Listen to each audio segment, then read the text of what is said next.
My son's wife said I was useless, but the pastor's words made her regret everything. The word hit me like a punch to the chest. Useless. My daughter-in-law, Amanda, stood in the doorway of what used to feel like home, her arms crossed and her eyes cold as winter ice. Sunday morning sunlight poured through the windows behind her, but there was no warmth in that room. My son, Marcus, sat at the breakfast table, his eyes fixed on his phone, saying nothing. The silence screamed louder than any argument ever could. "You don't belong here, Frank," Amanda continued, her voice sharp enough to cut glass. "You just sit all day doing nothing. You're completely useless." The words hung in the air like poison. I felt my hands trembling slightly as I gripped the edge of the kitchen counter. This was the house I had helped them buy. The house I had sold my lifelong home to make possible. And now I was being told I didn't belong. Marcus still wouldn't look up. I took a slow breath, steadying myself against the wave of humiliation washing over me.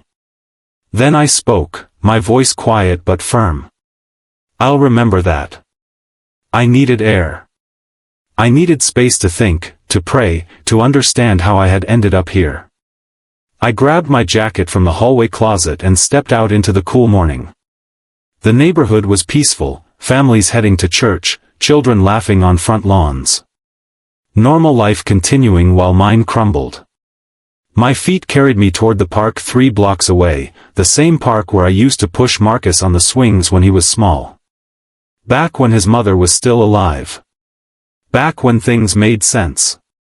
As I walked, the memories flooded back. Selling my home hadn't been a sacrifice in my mind. It had been love. Marcus and Amanda were struggling with the down payment, and I had savings, equity, and more house than one old man needed. The decision felt right. Holy, even. But now? Now I was useless. I sat on a bench overlooking the duck pond and closed my eyes.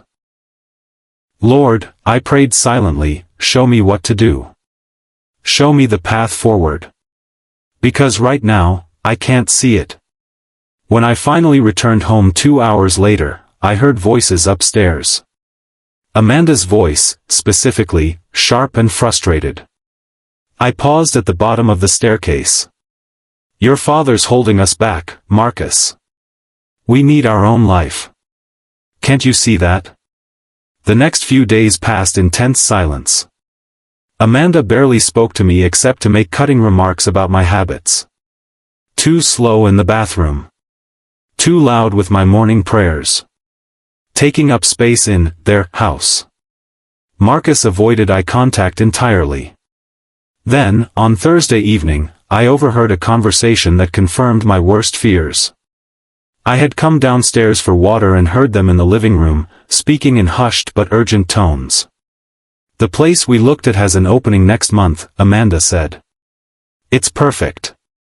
Clean, safe, plenty of activities for seniors." "I don't know," Marcus replied, his voice uncertain. "He's my father. Putting him in a home feels wrong." "It's not a home, it's a retirement community," Amanda corrected, her tone condescending. "And it's for his comfort, Marcus. He'll be happier around people his own age. You'll see." My hand froze on the water glass. They were planning to send me away. Not because I needed care, but because I was inconvenient. I walked back upstairs without the water, my heart heavy but my mind clearing. I knew what I needed to do. The next morning, I called my old friend, Pastor Cole. Pastor Cole arrived at the house on Saturday afternoon. He was a tall man in his mid-60s, with kind eyes and a handshake that felt like coming home.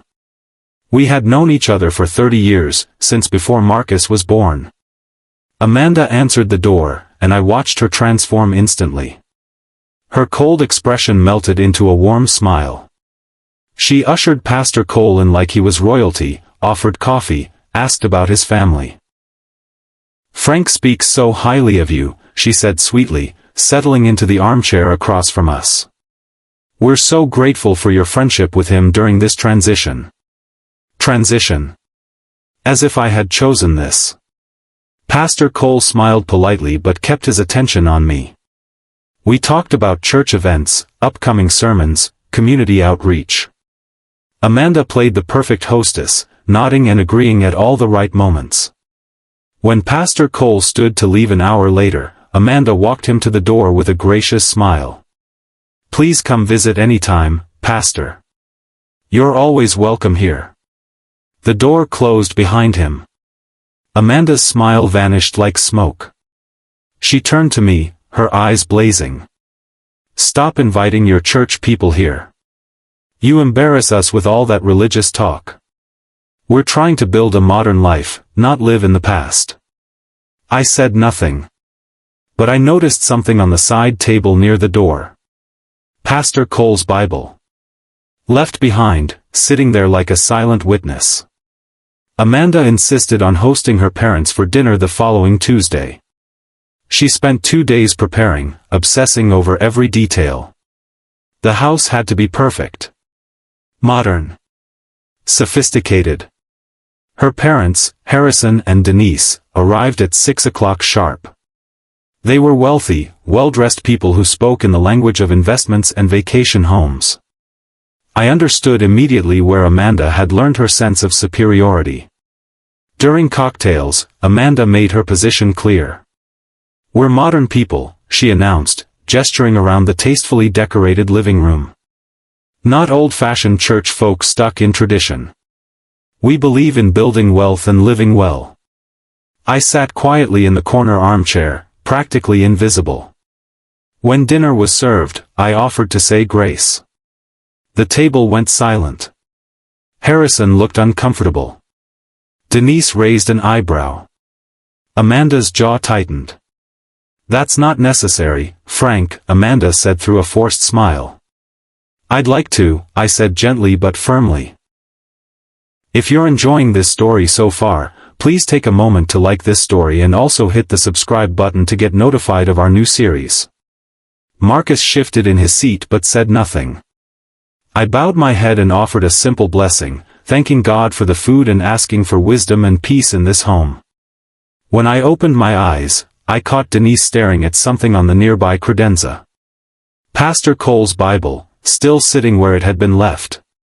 After her parents left, I was clearing dishes when Denise pulled me aside in the kitchen. Amanda and Harrison were in the living room, laughing loudly about something. "Are you okay, Frank?" Denise asked quietly, her expression softer than I expected. The question surprised me. "I'm managing," I said carefully. She hesitated, glancing toward the living room. Amanda doesn't talk much about her past. But I know she was engaged once, years ago. To someone from a church community. Things ended badly. She paused. Very badly. I've always worried she blamed Faith for what happened instead of facing her own choices. Before I could respond, Amanda appeared in the doorway. "Mom, Dad's ready to leave." Denise squeezed my arm gently and walked away.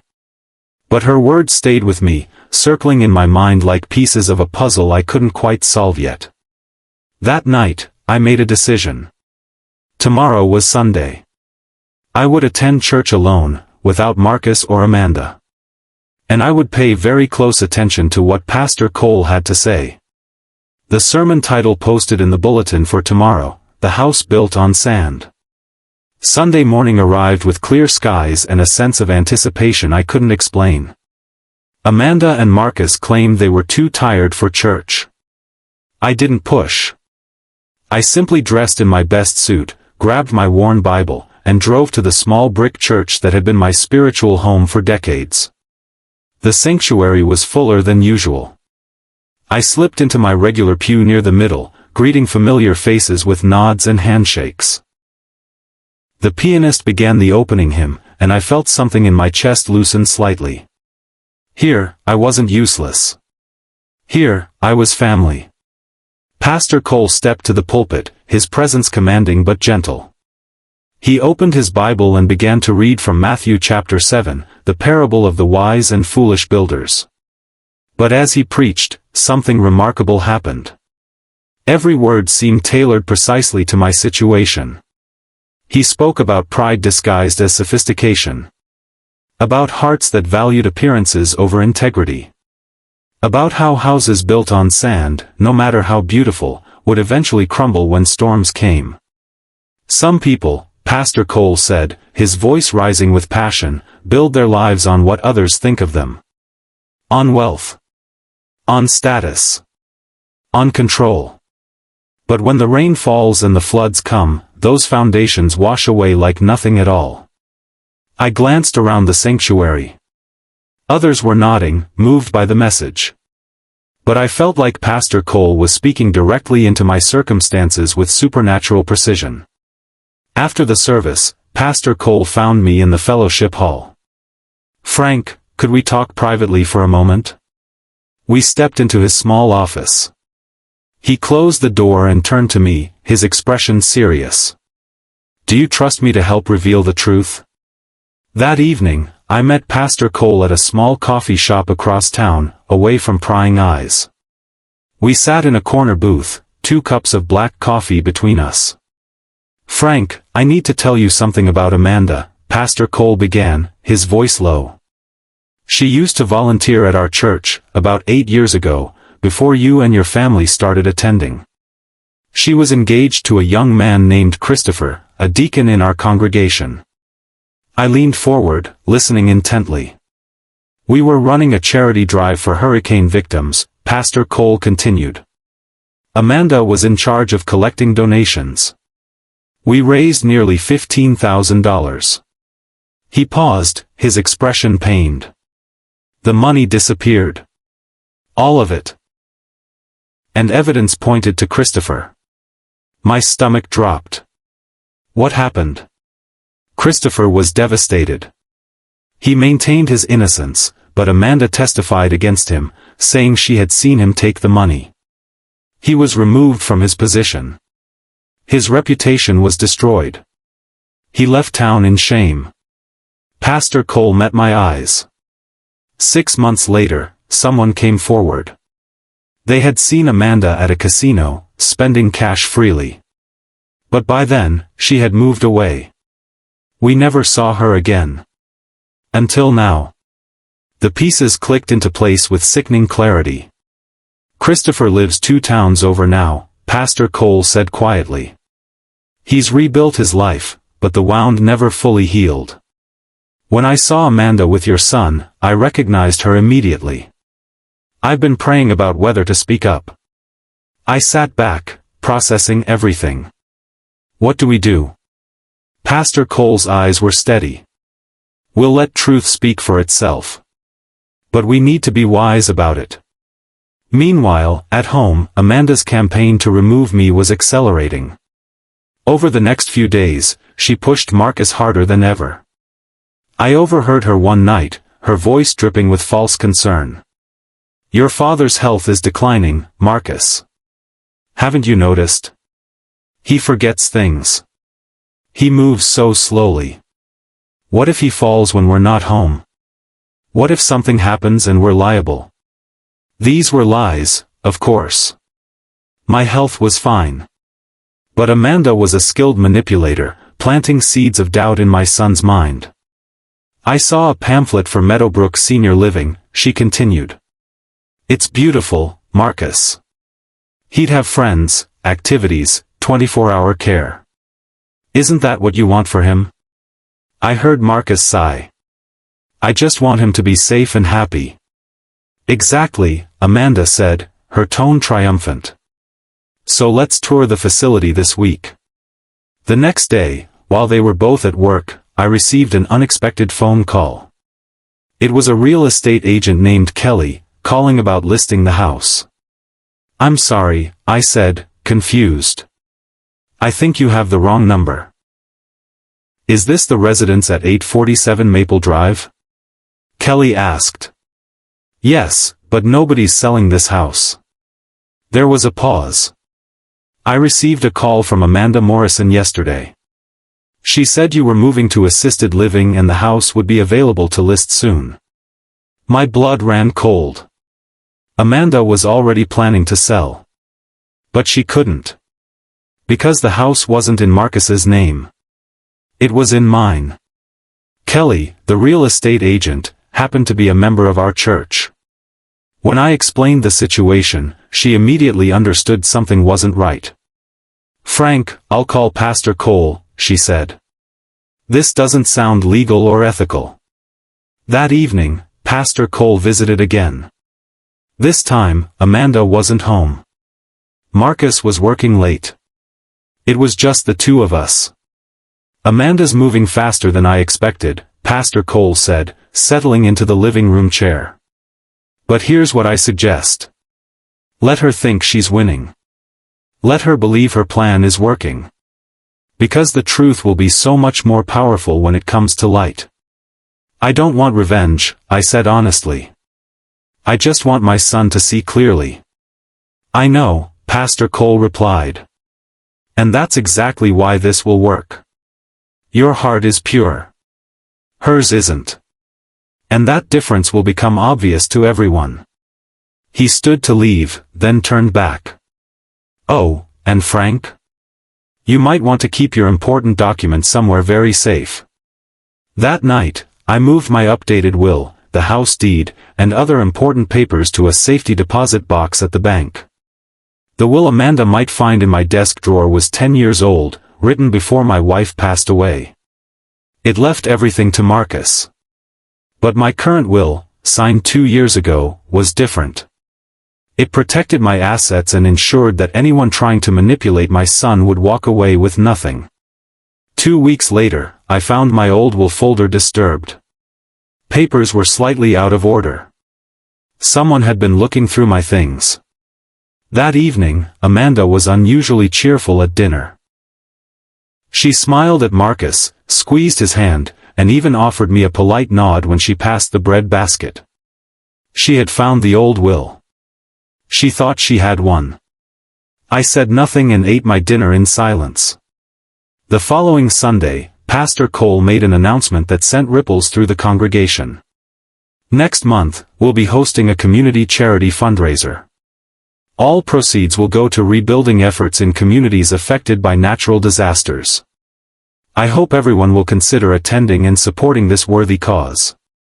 After service, Pastor Cole approached Marcus and Amanda personally. "I'd love to see you both there. It's a wonderful way to connect with the community." Amanda's smile was tight, but she agreed. Appearances mattered to her, after all. What Amanda didn't know was that this charity event would include a financial report. A detailed accounting of every dollar raised and spent by the church over the past 10 years. Including the $15,000 that went missing 8 years ago. The charity event took place on a warm Saturday evening in the church fellowship hall. Tables were decorated with elegant centerpieces. A live band played soft jazz. It looked more like a gala than a church function. Amanda wore an expensive dress and played the role of gracious supporter perfectly. She mingled, laughed, and posed for photos like she belonged in high society. Marcus seemed uncomfortable but stayed by her side. I sat at a table near the back with Pastor Cole and other church elders, watching quietly. Midway through the evening, the church treasurer, a meticulous woman named Patricia, stood at the microphone to give the financial report. She spoke about the church's commitment to transparency and accountability. Then she displayed a slide showing charity donations over the past decade. Year by year, amounts raised and amounts distributed. Everything matched perfectly. Except for 1 year. 8 years ago. A notation appeared. Hurricane Relief Fund, $15,347 raised. $0 distributed. Under investigation. The room grew quiet. Patricia continued calmly. "We've recently reopened this investigation with new information. We believe we're close to resolution and will be making a full report soon." I watched Amanda's face drain of color. She grabbed her purse and whispered something to Marcus, then headed quickly toward the exit. But she didn't make it far. Because standing near the door, greeting late arrivals, was Christopher. Amanda's ex-fiancé. Their eyes met across the room. And for the first time since I'd known her, Amanda looked genuinely afraid. Whispers began circulating through the church community over the following week. People who had been there 8 years ago started remembering details. Asking questions. Making connections. Amanda became paranoid. She accused me of gossiping, of turning people against her. She demanded Marcus stop attending church functions. "They're all judging us," she hissed one evening. "Your father's church friends are spreading rumors." Marcus, to his credit, was starting to notice inconsistencies in her stories. The cracks in her perfect facade were beginning to show. Then Pastor Cole made another announcement, a special sermon the following Sunday titled, "What's Done in Darkness." Amanda's hands shook when she heard. She tried to convince Marcus they should skip church, maybe take a weekend trip. But Marcus, for the first time in months, stood his ground. "We're going," he said firmly. "I want to hear what Pastor Cole has to say." That night, the house felt like a powder keg waiting for a match. The tension at home became unbearable. Amanda stopped pretending to be civil. She snapped at me constantly, blamed me for everything from burnt toast to Marcus's stress at work. On Friday evening, she cornered me in the kitchen while Marcus was in the garage. "You think you're so clever, don't you?" she said, her voice low and venomous. "Turning my husband against me. Getting your church people to spread lies. But everyone will see who the real liar is. Everyone will see you're just a bitter old man who can't accept that your son has moved on." I looked at her calmly. "I don't have to turn Marcus against you, Amanda. Truth has a way of doing that all by itself." Her hand moved faster than I expected. The slap echoed through the kitchen, sharp and shocking. And Marcus walked in at exactly that moment. He stood in the doorway, frozen, his expression shifting from confusion to horror to something I hadn't seen in months, clarity. "Did you just hit my father?" His voice was barely above a whisper. Amanda's face cycled through emotions, shock, panic, defiance. "He provoked me. He's been undermining our marriage for months." "Get away from him," Marcus said, his voice stronger now. He stepped between us, facing Amanda. "Right now." For the first time since moving into this house, I felt my son was truly present. Truly seeing. Marcus confronted Amanda for hours that night. I stayed in my room, giving them space, but I could hear the raised voices. Amanda screamed, cried, blamed, and threatened. Marcus, to my surprise, remained firm. The next morning, Marcus knocked softly on my door. His eyes were red-rimmed and tired. "Dad," he said quietly. "I'm so sorry. I should have seen it. I should have protected you." I pulled him into a hug, this son I had raised alone after his mother died. "You're seeing it now. That's what matters." "She's agreed to go to church tomorrow," Marcus said. "She says she wants to clear her name publicly." I nodded slowly. "Then we'll all hear the truth together." That evening, my phone rang. Pastor Cole's voice was steady and calm. "Frank, it's time. Everything is ready. Tomorrow, the truth comes to light."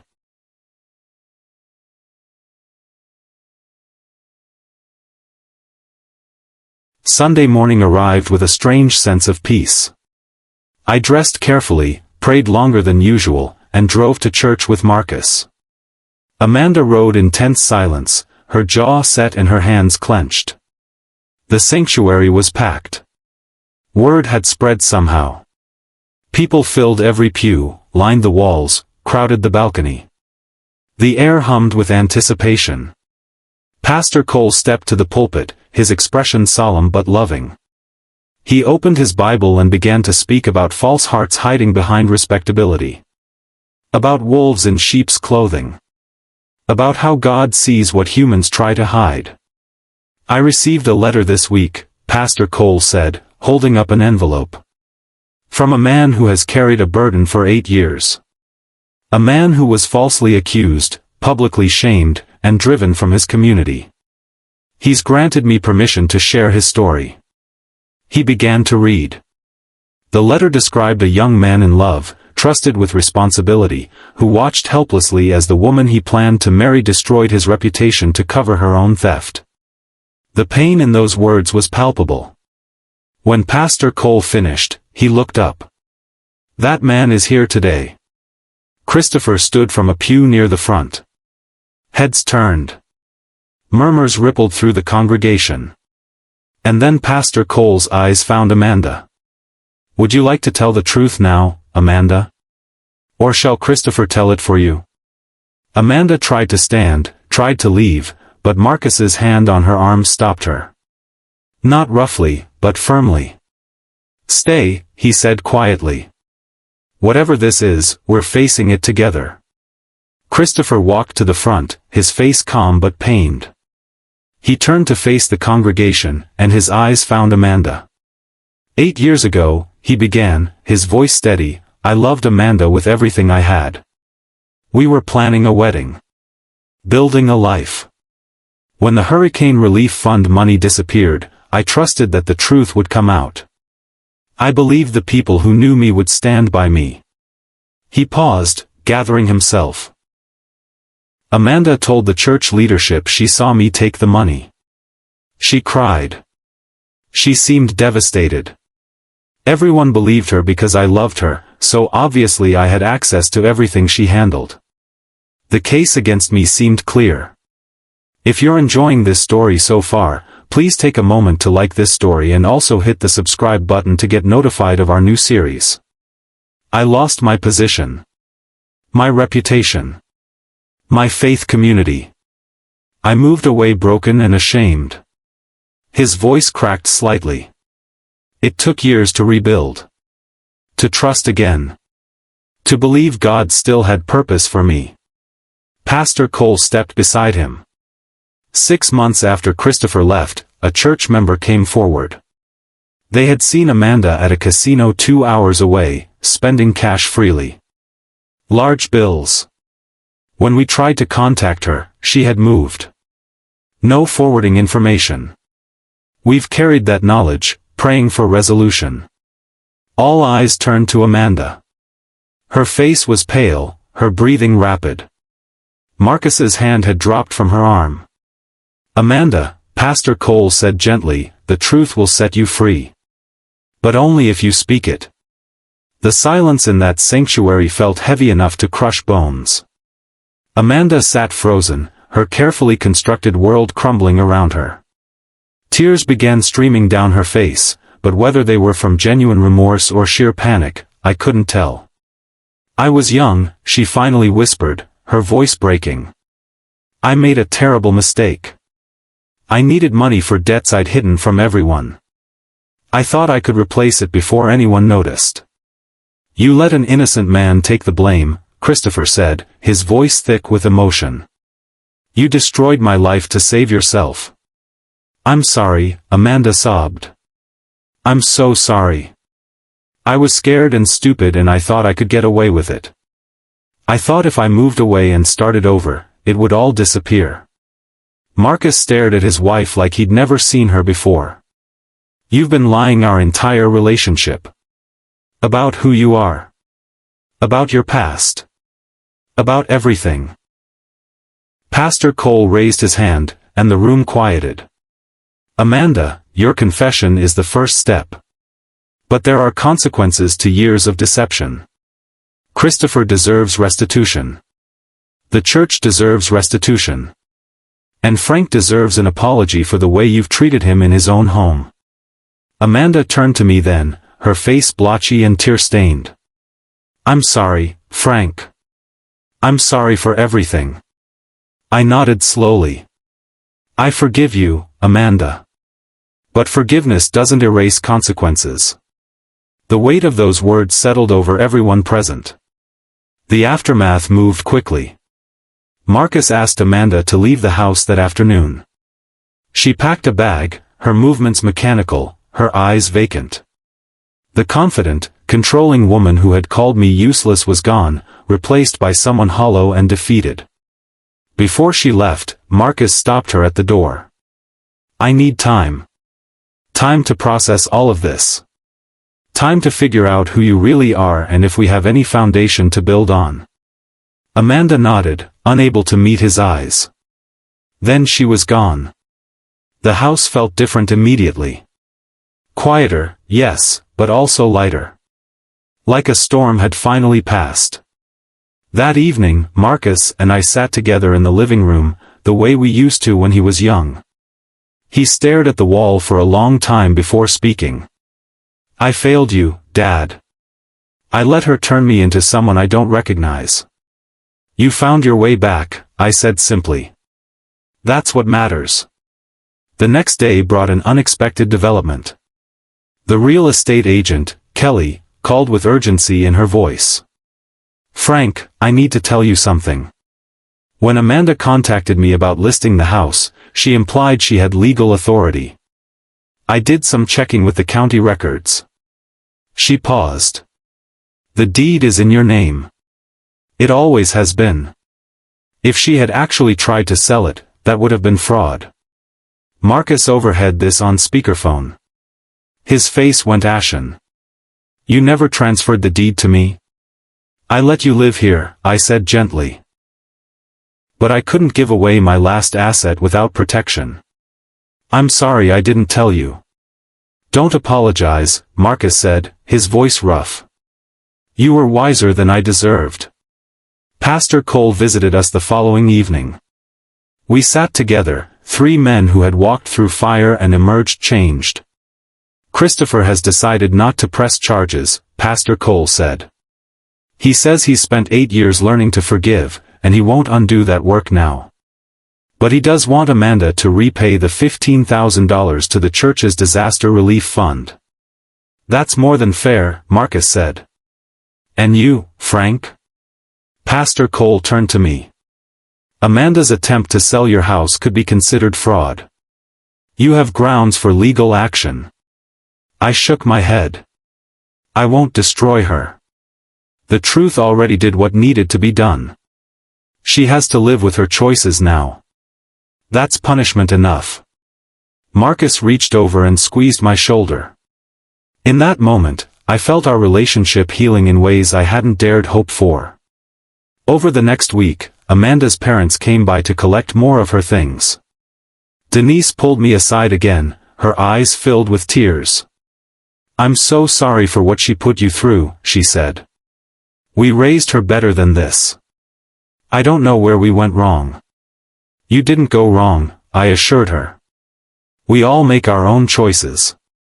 Amanda made hers. Now she has to live with them. Harrison shook my hand before they left. You're a better man than most, Frank. I hope Marcus knows how lucky he is.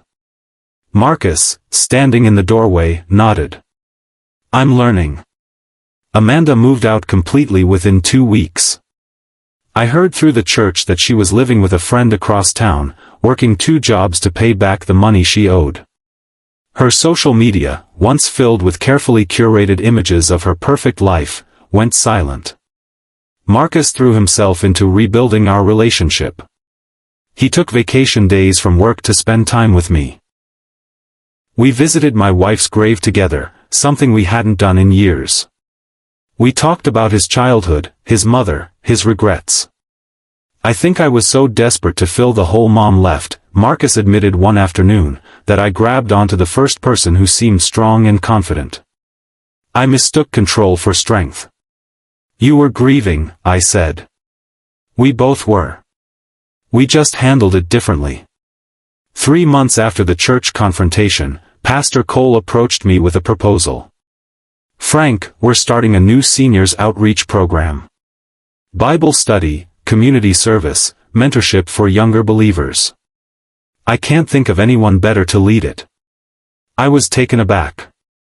Me? After everything that's happened? Especially after everything that's happened, Pastor Cole said firmly. Your story, Frank. Your grace, your forgiveness, your strength. People need to see that. They need to learn from it.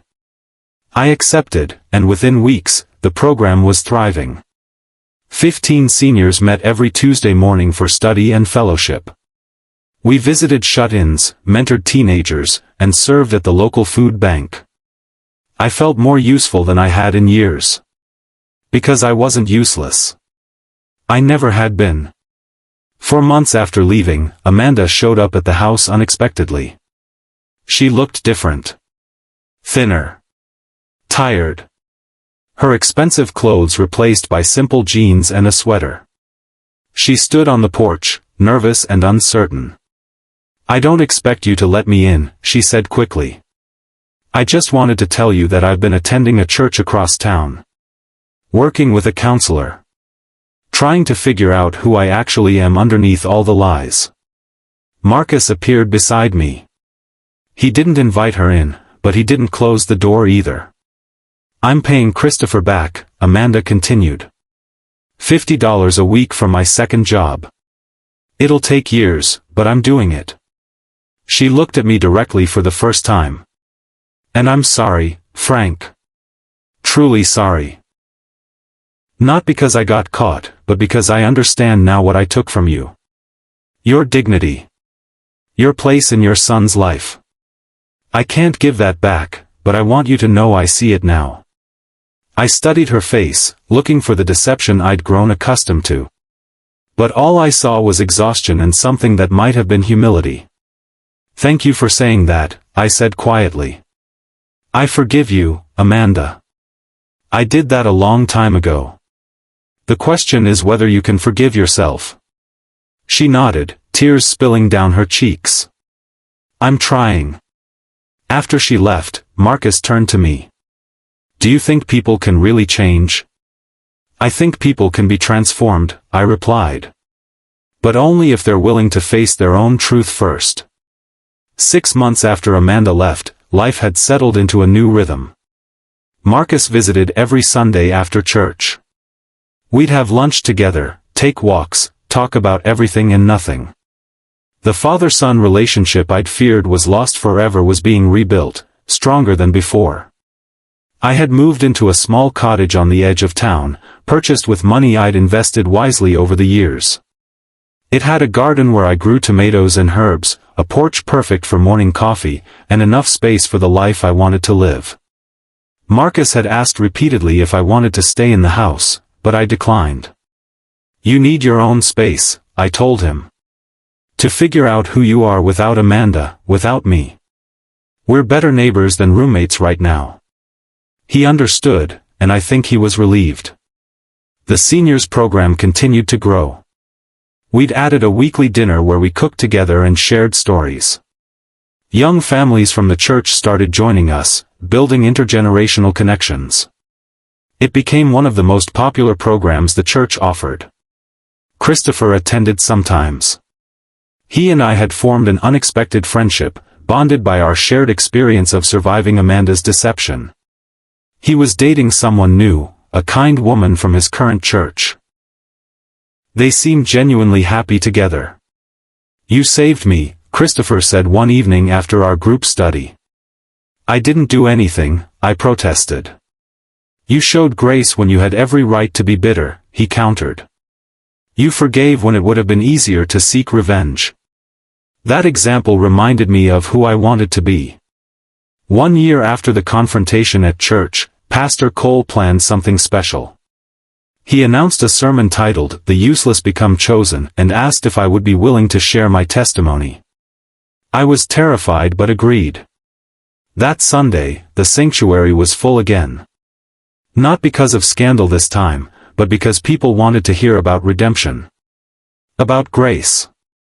About how God works through the most painful circumstances. I stood at the pulpit, my hands shaking slightly, and told my story. I talked about selling my home to help my son, about being called useless, about the humiliation and heartbreak. I talked about choosing forgiveness over bitterness, truth over revenge. "I won't pretend it didn't hurt," I said, my voice steady despite my nerves. "I won't pretend there weren't nights I cried out to God asking why. But I learned that my worth isn't determined by how others treat me. It's determined by whose I am. When I finished, the sanctuary was silent for a long moment. Then applause began, growing until it filled the entire space. People stood. Pastor Cole used the occasion to invite her to a small gathering where Christopher was present. It was awkward and painful, but necessary. Christopher accepted her apology with grace, and they both found a measure of closure. Amanda continued her counseling and her work with her new church community. I heard she was volunteering with a financial literacy program, teaching young women about responsible money management. Marcus started dating someone new, a woman named Elena who worked as a teacher. She was kind, genuine, and when she met me, she treated me with respect that felt natural rather than forced. They took things slowly, both of them cautious after their painful experiences. My little cottage became a gathering place. The seniors from my program would drop by for tea. Young couples sought advice about marriage and family. Christopher and his girlfriend came for dinner. My life, which had felt so diminished and useless a few years ago, was full and purposeful. On the anniversary of my wife's death, Marcus and I visited her grave together. We planted new flowers and sat in comfortable silence. Mom would be proud of how you handled everything, Marcus said finally. She'd be proud of how you found your way back, I replied. That takes more courage than never losing your way in the first place. We sat together as the sun set, father and son, both of us changed by fire but not consumed by it. 2 years after that terrible Sunday when I was called useless, Pastor Cole delivered his final sermon before retirement. He had asked me to sit in the front row, though he wouldn't tell me why. The church was packed with people who had watched this journey unfold. Christopher was there with his wife, now expecting their first child. Marcus sat beside Elena, a simple engagement ring on her finger. Even Amanda attended, sitting quietly in the back, her presence a testament to the long road of redemption she was still walking. Pastor Cole began his sermon by looking directly at me. 2 years ago, I watched a man face humiliation with grace. I watched him choose forgiveness when revenge would have been easier. I watched him demonstrate what it truly means to follow the teachings of our faith.